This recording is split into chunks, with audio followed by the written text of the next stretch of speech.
தமிழகம் மற்றும் புதுச்சேரியில் நீட் பயிற்சியில் புகழ்பெற்ற mother glory NEET academy 2026 NEET பயிற்சி நிறைவு விழா காரைக்கால் செயின்ட் மேரிஸ் மேல்நிலைப் பள்ளியில் நடைபெற்றது.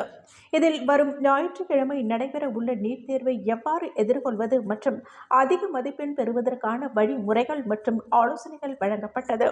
இதில் 130க்கும் மேற்பட்ட மாணவர்கள் கலந்து கொண்டு பயன்பெற்றனர். இந்நிகழ்ச்சியில் செயின்ட் மேரிஸ் மேல்நிலைப்பள்ளி முதல்வர் அருட்தந்தை சாமுவேல், காரைக்கால் நகர காவல் ஆய்வாளர் அருட்செல்வன், தமிழ்நாடு தனியார் ஆசிரியர் சங்க தலைவர் பால்மணி, முனைவர் சுரேஷ்குமார் ஆகியோர் கலந்து கொண்டு மாணவர்களிடம் சிறப்புரையாற்றினர். மேலும் மதர் குளோரி நீட் அகாடமி நிறுவனர்கள் அந்துவான் பிரபு மற்றும் ராபர்ட் கிளைவ் ஆகியோர் விருந்தினர்களை வரவேற்று மாணவர்களிடம் நீட் தேர்வில் அதிக மதிப்பெண் பெறுவதற்கான யோசனைகளை வழங்கினர். இதில் ஏராளமான ஆசிரியர்கள் கலந்து கொண்டு மாணவர்களை ஆசீர்வதித்து வாழ்த்தி பேசினர். இந்த 40 நாள் நீட் சிறப்பு பயிற்சி வகுப்பு தங்களுக்கு மிகவும் பயனுள்ளதாக இருந்தது என கூறி மாணவர்கள் மகிழ்ந்தனர்.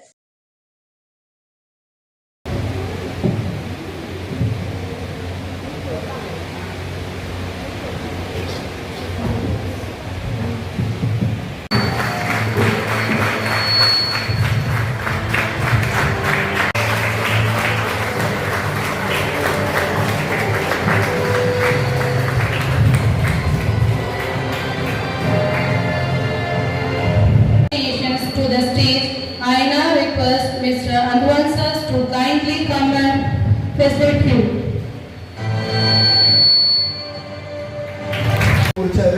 மறுபடியும் வந்து அவர் அண்ணன் கூப்பிடு ஆனால் ஸ்டூடெண்ட்ஸ்க்கு நான் வந்து கிளாஸ் எடுக்கணுமா அப்படின்னு வந்து உங்களுக்கு வந்து கிளாஸ் எடுத்தார் இல்லையா? ஸோ நம்ம பெற்றதை மற்றவங்களுக்கு கொடுக்குற எல்லாம் இருக்குல்ல, அது என்னைக்கு ஆனாலும் நம்மளை இந்தியா திரும்ப எடுக்கும். கண்டிப்பாக எழுதி வச்சு இன்னொரு வருஷத்தில் எயிட்ஸில் இருப்பார். ஏன்னா பிடிச்சிக்கு ப்ரிப்பேர் பண்ணிட்டு இருக்காரு. கண்டிப்பாக இந்த வருஷம் பேர்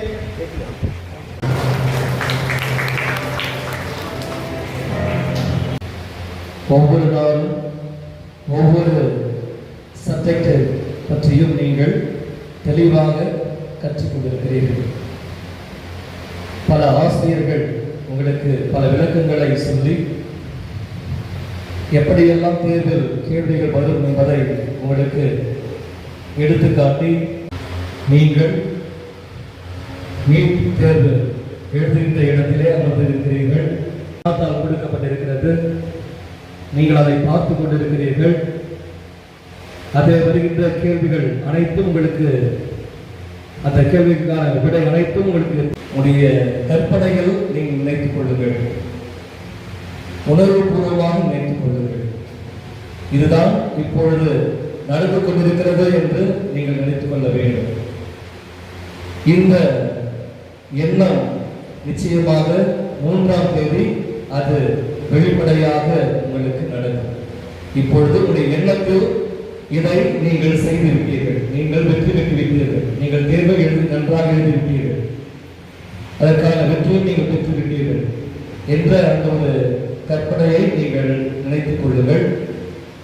இதனுடைய வெளிப்பாடு என்பது 3ஆம் தேதி அது வெளிப்படும்.